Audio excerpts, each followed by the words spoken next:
Writing academically is different from day-to-day writing, since there is a greater focus on argument rigor, and you are expected to use specific language within a particular writing style. This creates challenges for students, and more so when writing a dissertation.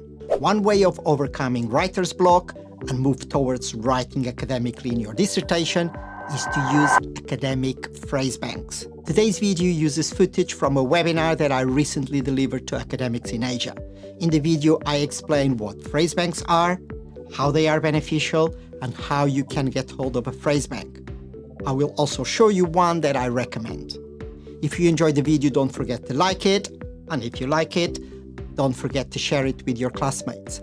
I'll come back at the end to add a few more points about phrase banks. See you then.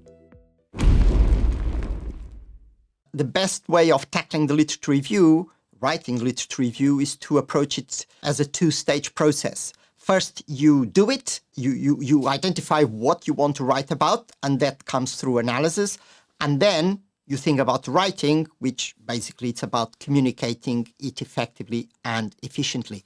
Effectively means that you communicate it well. Efficiently means that you communicate what you want to communicate in as fewer words as possible. One technique that you can use for the writing is to using phrase banks. When you use these phrase banks, it assumes that you already know what you want to say. It's not plagiarism, because you're not copying the academic idea, but you're just learning the language that you can use to communicate your academic ideas. And it's all about learning what acceptable writing styles are there.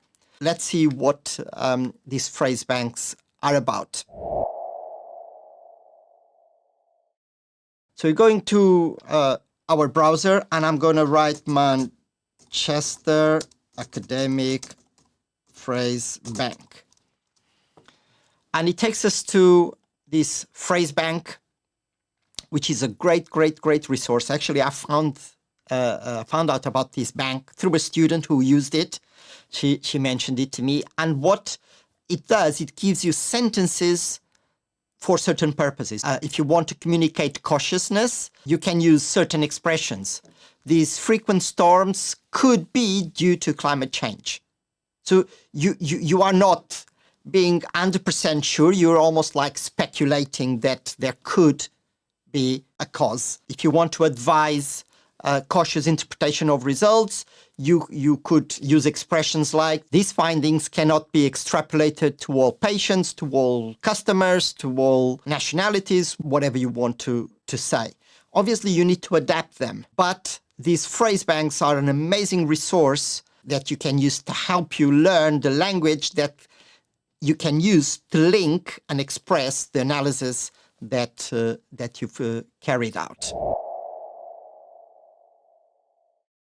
The benefits of phrase banks are plenty. The first benefit is that you write faster, because you spend less time thinking about how to write it when you can get ready-made phrases. So just go there, get inspiration, and you will write it faster instead of anguishing. How do I write it? I don't like it.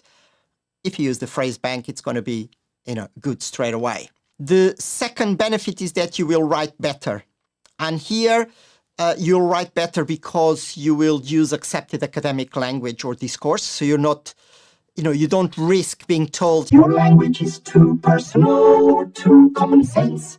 So you can learn the accepted language for academic writing. You will use greater variety of language. And here I've got a little example. When I did my PhD, I'm not a native speaker of English. I come from Portugal. My English was so-so, but when I started writing my literature review, the only word I was using was argued. And Smith argued, Johnston argued, Peters argued. I was bored with using that word. And certainly whoever was going to read would be, my God, this is death by argued. And what I did, there was no Manchester phrase bank at the time. I did my own phrase bank. So I went to a literature review and just picked up the words that they used. And then I've started using like mentioned, pointed out, obviously the argued, referred to, focused on, whatever expressions I could find. I wrote them down, and suddenly I had, instead of one word, I had, I think, 8 or 10. And then not only it flew better, but the communication was better, because sometimes you don't want to use the word argued. You just wanted to point out, highlight it, comment it, was a better word than argued. So you can use a greater variety of language. And a third benefit in terms of writing better is that you will be using more appropriate language for the argument that you want to make. And I've just given this example. A third benefit is that it saves on frustration. How many times we find ourselves trying to write, but nothing comes out. Or you are using the same phrases over and over again, and you feel frustrated that you don't know a different way of saying it. So using phrase banks also brings benefits in that area. And a fourth one is that it's more enjoyable, because you're more likely to enter flow. You're not stressed, frustrated, angry that you don't know how to write it. And so you will be able to progress faster and do a much better job. You can create your own, as I did for my PhD. You can use a free existing one, which is the Manchester Phrasebank, and you can also pay for one. There are paid ones that actually have integration with Word, so you select a phrase and you click on an icon on Word, and it immediately adds that sentence to your Word document. The Manchester Phrasebank doesn't do that, as far as I'm aware of. I developed my Phrasebank for my PhD, and to start with, I was sticking to it. But as I progressed, as I become more familiar with the Phrasebank and with writing, I actually started mix and matching different parts of the expression. So I kind of created my own style of writing, but it was based on a good source, on a good Phrasebank. So you will see that as you practice more, you will use the Phrasebank less, because you will have the expressions in your mind, readily available in your mind. But you will also start creating your own language and mixing, I can use the first part of this expression and the second part of that expression to create an expression that is not in the bank. So there's lots of benefits. And today, even though I have my 20-page Phrasebank still in my system, I rarely use it, because I've written so many times now that I hardly need to go back to it to inspire my own writing. As you've learned, Phrasebanks are a great tool, and I cannot recommend their use enough.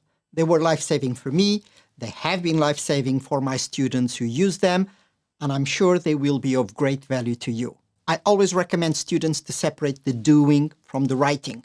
So if you want to know more about the difference between the doing, the work, and writing about what you've done, which is where Phrasebanks can help, watch this video. YouTube also thinks that you will like this one.